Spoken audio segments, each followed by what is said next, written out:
Hello दोस्तों, welcome back to our UEE series. ये है पार्ट 3 जिसमें हम बात करने वाले हैं एनपीई 1986 के बाद शुरू की गई कई इम्पॉर्टेंट एजुकेशनल इनिशिएटिव्स, इनोवेशंस और स्ट्रैटेजीज के बारे में जो एलिमेंट्री एजुकेशन को सुधारने और यूनिवर्सलाइज करने के लिए लॉन्च की गई थी। अगर आप टीचिंग एस्पिरेंट हो, बीएड स्टूडेंट हो, CTET, B triple S P या फिर केवीएस की प्रिपरेशन कर रहे हो या एजुकेशन फील्ड से जुड़े हो तो ये वीडियो आपके लिए काफ़ी यूज़फुल होने वाली है। तो वीडियो को लाइक करना, चैनल को सब्सक्राइब करना और अपने दोस्तों के साथ शेयर भी ज़रूर करना। चलिए शुरू करते हैं यूईई पार्ट 3। 1986 के बाद एजुकेशन को बेटर बनाने के लिए कौन कौन से स्टेप्स लिए गए? दोस्तों, आज हम बात करने वाले हैं इंडिया में एलिमेंट्री एजुकेशन के इम्प्रूवमेंट के लिए जो मेजर इनिशिएटिव्स लिए गए 1986 के बाद। मतलब जब national policy on education NPE 1986 आई, तब सरकार ने डिसाइड किया कि एजुकेशन को सब तक पहुंचाना है और स्कूल्स का इंफ्रास्ट्रक्चर बेटर बनाना है। लेकिन सिर्फ पॉलिसी बना देने से काम नहीं होता, उसको ग्राउंड लेवल पर इम्प्लीमेंट भी करना पड़ता है। तो चलो एक एक करके समझते हैं कि कौन कौन सी स्कीम्स आई और उनका इम्पैक्ट क्या रहा। पहला, ऑपरेशन ब्लैक बोर्ड 1987। सबसे पहले आता है ऑपरेशन ब्लैक बोर्ड जो 1987 में लॉन्च हुआ था। इसका मेन एम था कि प्राइमरी स्कूल्स को बेसिक फैसिलिटीज प्रोवाइड की जाए ताकि बच्चों का स्कूल का एक्सपीरियंस बेटर हो सके। इसके अंदर क्या क्या दिया गया था? दो पढ़ने के लिए रूम्स। आज के स्कूल्स में क्लासरूम नॉर्मल बात है, लेकिन 1987 में कई स्कूल्स ऐसे भी थे जो एक छोटी सी झोपड़ी जैसे दिखते थे या एक ही कमरे में कई कई क्लासेस होती थी। इसलिए कम से कम 2 ऑल वेदर रूम्स होने चाहिए, ये डिसाइड किया गया। दूसरा, 2 टीचर्स, कम से कम एक फीमेल टीचर। आज के टाइम में एक स्कूल में कई टीचर्स होते हैं, लेकिन सोचो उस टाइम सिर्फ एक ही टीचर होता था जो पूरे स्कूल संभालता था। इसलिए मिनिमम 2 टीचर्स होने चाहिए, ये रूल बना दिया गया। बेसिक स्टडी मटेरियल, मतलब black board, maps, charts, toys और वर्क एक्सपीरियंस के लिए बेसिक टूल्स दिए गए, क्योंकि बिना रिसोर्सेज के पढ़ाना भी मुश्किल होता है। लेकिन क्या ये सक्सेसफुल रहा? हाँ, इनिशियली इससे बहुत स्कूल्स का कंडीशन बेटर हुआ, लेकिन ये फुली सक्सेसफुल नहीं हो पाया क्योंकि टीचर्स का शॉर्टेज, इंफ्रास्ट्रक्चर की प्रॉब्लम और फंड्स का इशू आता रहा। आज भी कई रूरल एरियाज में इंफ्रास्ट्रक्चर की दिक्कत है। बढ़ते हैं दूसरे प्रोजेक्ट की तरफ जो था Andhra Pradesh primary education project APPEP। ये प्रोजेक्ट आंध्र प्रदेश में एजुकेशन सिस्टम को इम्प्रूव करने के लिए लॉन्च किया गया था और इसका funding overseas development agency ODA ने किया था। इसका बजट 1000 मिलियन था जो उस टाइम के हिसाब से बहुत बड़ा था। 2 मेन चीज़ों पे फोकस था। टीचर्स की ट्रेनिंग, क्योंकि अगर टीचर्स ट्रेंड होगा तो क्लासरूम में टीचिंग क्वालिटी बेटर होगी। दूसरा था स्कूल्स का कंस्ट्रक्शन, ताकि नए स्कूल्स बन सके और इंफ्रास्ट्रक्चर इम्प्रूव हो। लेकिन इसका इम्पैक्ट सिर्फ एक राज्य तक ही था, दैट इज आंध्र प्रदेश, और ये दूसरे स्टेट्स में इम्प्लीमेंट नहीं हो पाया। Third, Bihar education project BEP 1991। ये स्कीम स्पेसिफिकली बिहार के रूरल और बैकवर्ड एरियाज के लिए था। इसका मेन फोकस था SC STs और गर्ल्स एजुकेशन पर, क्योंकि उस टाइम रूरल एरियाज में गर्ल्स को स्कूल भेजना भी एक बड़ी चैलेंज थी।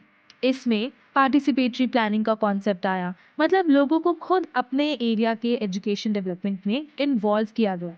दूसरा, इसका बजट 3600 मिलियन था, जो कि यूनिसेफ, गवर्नमेंट ऑफ इंडिया और बिहार सरकार ने मिलकर दिया। चैलेंजेस, ये स्कीम अच्छी थी, लेकिन इलिटरेसी, चाइल्ड लेबर और पॉवर्टी की वजह से फुल इम्पैक्ट नहीं हो पाया। गर्ल्स एजुकेशन अभी भी एक बड़ी चैलेंज बन रही है। Fourth, Uttar Pradesh basic education programme UPBEP 1993।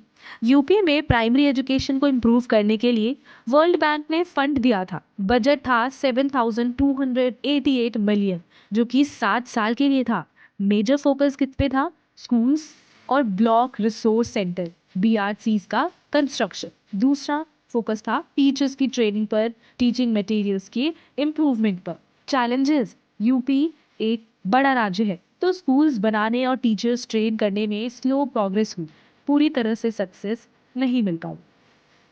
अगला है नॉन फॉर्मल एजुकेशन, NFE 1979, जो कि मॉडिफाई हुआ 1986 में।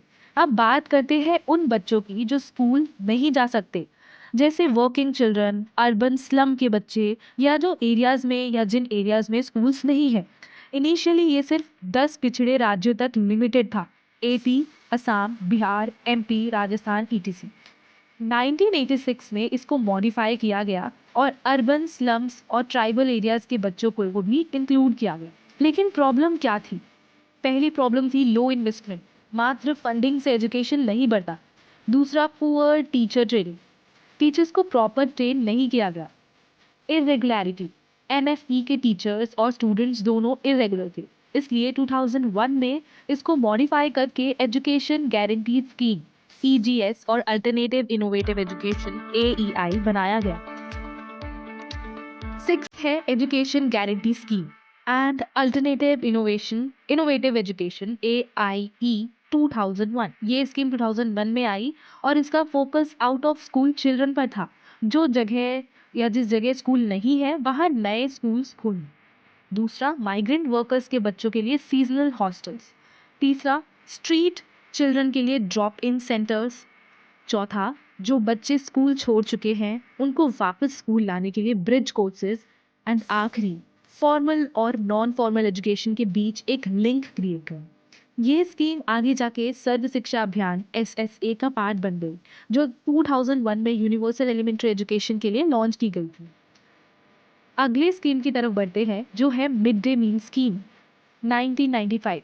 दोस्तों, अगर हम बात करें स्कूल एजुकेशन की, तो एक बड़ी दिक्कत ये रही है कि कई बच्चे भूख की वजह से स्कूल नहीं जा पाते या रेगुलरली नहीं आते। इसी प्रॉब्लम को सॉल्व करने के लिए 15 अगस्त 1995 को national programme of nutritional support to primary education यानी mid day meal scheme launch की गई, जिसको शॉर्ट फॉर्म में FDM बोल सकते हैं। इसका ऑब्जेक्टिव क्या था? इनरोलमेंट बढ़ाने के लिए, यानी ज़्यादा बच्चे स्कूल आए। दूसरा, ड्रॉप आउट रेट्स कम करने के लिए, बच्चे स्कूल छोड़कर ना भागे। तीसरा, न्यूट्रिशनल सपोर्ट देने के लिए, जो बच्चे स्कूल आ रहे हैं उनकी सेहत भी बनी रहे। इम्प्लीमेंटेशन की बात करें तो शुरुआती दौर में पहले साल सिर्फ 2408 ब्लॉक्स में स्टार्ट किया गया। फेज्ड एक्सपेंशन फिर 1997 से 98 तक पूरे देश में इम्प्लीमेंट हो गया। एलिजिबिलिटी इनिशियली क्लास 1 से 5th तक के बच्चों के लिए था। 2002 एक्सपेंशन यानी एजुकेशन गारंटी स्कीम और अल्टरनेटिव इनोवेटिव एजुकेशन सेंटर के बच्चों को भी इंक्लूड किया गया। करंट स्टेटस की बात करें, आज के टाइम पर ये स्कीम अपर प्राइमरी स्टूडेंट्स यानी क्लास 6 से 8 तक के लिए एक्सटेंड हो चुकी है। आज भी मिड डे मील स्कीम एक एसेंशियल पार्ट है सर्व शिक्षा अभियान का, और इसे अब PM पोषण स्कीम के अंदर इम्प्लीमेंट किया जा रहा है। 2021 से अब ये मिड डे मील स्कीम की जगह हम इसको PM पोषण स्कीम के नाम से जाना जाते हैं। ये इंश्योर करता है कि किसी भी बच्चे की पढ़ाई सिर्फ भूख की वजह से नहीं छूटनी चाहिए। अगला है national programme for education of girls at elementary level. जब बात आती है गर्ल्स एजुकेशन की, तो एक और चैलेंज है कि कई जगह पर लड़कियों की एजुकेशन पर ध्यान नहीं दिया जाता।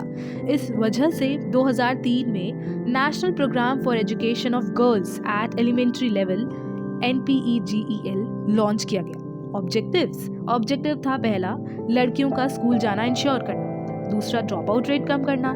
तीसरा, लड़कियों की एजुकेशन को क्वालिटी ओरिएंटेड बनाना। टारगेट ऑडियंस कौन थी?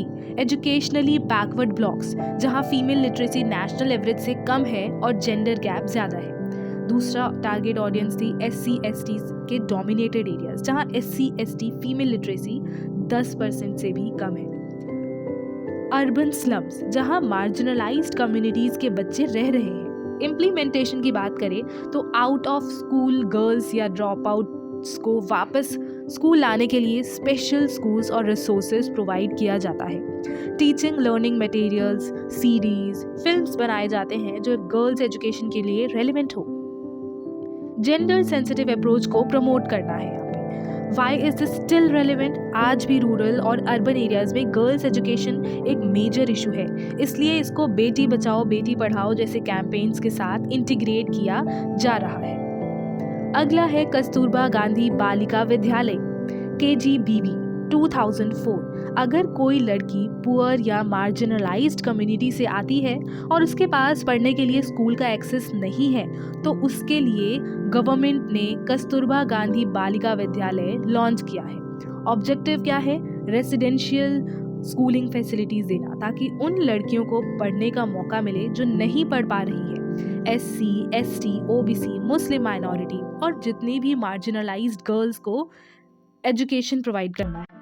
इम्प्लीमेंटेशन की बात करें तो 750 कस्तूरबा गांधी विद्यालय शुरू किए गए थे एलिमेंट्री लेवल पे रेसिडेंशियल स्कूल्स के रूप में। स्कूल्स को सर्व शिक्षा अभियान, NPEGEL और महिला समाख्या के साथ इंटीग्रेट किया गया। Training of teachers and staffs, diets, district institute of education and training और ब्लॉक रिसोर्स सेंटर्स के थ्रू की गई।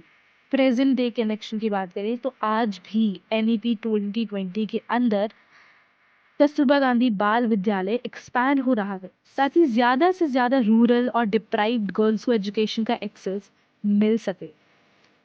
अगला है लोक जम्बिश प्रोजेक्ट 1992 से 1998। ये राजस्थान का एक यूनिक एजुकेशन मूवमेंट था जो गवर्नमेंट, NGOs और लोकल कम्युनिटीज़ की पार्टनरशिप का एक एग्जाम्पल था।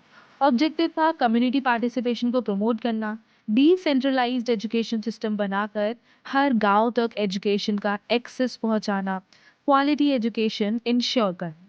इम्प्लीमेंटेशन पहली बार 1992 से 1994 में लॉन्च हुआ। 1998 तक फेज 2 और फेज 3 में एक्सपैंड किया गया। स्वदेश इंटरनेशनल डेवलपमेंट कॉर्पोरेशन एजेंसी और इंडिया गवर्नमेंट ने इसको फंड किया। अगला है जनशाला प्रोग्राम 1998 से 2002 के बीच। जनशाला प्रोग्राम एक joint government of India UN initiative था जिसमें 5 UN agencies UNDP, UNICEF, UNESCO, ILO, UNFPA शामिल थी। ऑब्जेक्टिव्स क्या थे? कम्युनिटी ड्राइवन स्कूल मैनेजमेंट को प्रमोट करना। दूसरा, टीचर ट्रेनिंग पे ध्यान देना ताकि इंटरैक्टिव और चाइल्ड सेंटर टीचिंग हो सके। तीसरा, गर्ल्स और मार्जिनलाइज्ड चिल्ड्रन पे फोकस करना, स्पेशल फोकस करना। इम्प्लीमेंटेशन की बात करें तो 9 स्टेट्स में लॉन्च किया गया था। आंध्र प्रदेश, मध्य प्रदेश, महाराष्ट्र, उड़ीसा, राजस्थान, कर्नाटका, उत्तर प्रदेश, झारखंड और छत्तीसगढ़। 103 करोड़ का बजट था पूरे 5 साल के लिए। Why was it important? Drop out rates कम हुए और गर्ल्स का एनरोलमेंट भी बढ़ गया था। टीचिंग क्वालिटी में भी काफ़ी इंप्रूवमेंट हुई थी। कम्युनिटी इन्वॉल्वमेंट से स्कूल मैनेजमेंट बेटर हुआ। अपने आखिरी स्कीम के बारे में बात करते हैं जो इस वीडियो का आखिरी स्कीम रहने वाला है, right to education RTE act 2002 जो कि इम्प्लीमेंट हुआ था 2010 में। अब आखिरी और सबसे इम्पॉर्टेंट बात, पहले एजुकेशन एक फंडामेंटल राइट नहीं था, लेकिन 86th कॉन्स्टिट्यूशनल अमेंडमेंट एक्ट 2002 के बाद आर्टिकल 21A इंट्रोड्यूस किया गया। ये बहुत ही इंपॉर्टेंट बात है, इसको ध्यान से सुनिएगा। की प्रोविजंस क्या है? पहला, 6 से 14 साल के बच्चों को फ्री और कंपलसरी एजुकेशन देना हर स्टेट की जिम्मेदारी है। दूसरा, प्राइवेट स्कूल्स को भी 25% seats EWS economically weaker section के लिए रिजर्व करना पड़ेगा। तीसरा, इंफ्रास्ट्रक्चर और टीचर क्वालिफिकेशंस को रेगुलेट करने के लिए स्पेसिफिक नॉर्म्स सेट किए गए। RTE का इम्पैक्ट क्या था? स्कूल एनरोलमेंट्स बढ़े हैं, पुअर और मार्जिनलाइज्ड स्टूडेंट्स को भी प्राइवेट स्कूल्स में एडमिशन का मौका मिला है एंड ड्रॉप आउट रेट्स कम हुए। तो दोस्तों, ये थे NPE 1986 के बाद एजुकेशन को इम्प्रूव करने के लिए शुरू किए गए कुछ इम्पॉर्टेंट इनिशिएटिव्स। ये सभी स्कीम्स का एम एक ही था, हर बच्चे तक शिक्षा पहुंचना और क्वालिटी एजुकेशन देना। आपको इनमें से कौन सा इनिशिएटिव सबसे इम्पैक्टफुल लगा और क्या आपको लगता है कि आज भी कुछ और इम्प्रूवमेंट्स की ज़रूरत है? ऑब्वियसली ज़रूरत तो है ही, बट क्या? मुझे कमेंट्स में ज़रूर बताएं। अगर आपको ये वीडियो हेल्पफुल लगी तो लाइक ज़रूर करें और अपने दोस्तों के साथ शेयर करें और चैनल को सब्सक्राइब करना ना भूलें ताकि आपको आगे आने वाले एजुकेशनल अपडेट्स मिलते रहे। मिलते हैं नेक्स्ट वीडियो में, तब तक के लिए हैप्पी लर्निंग।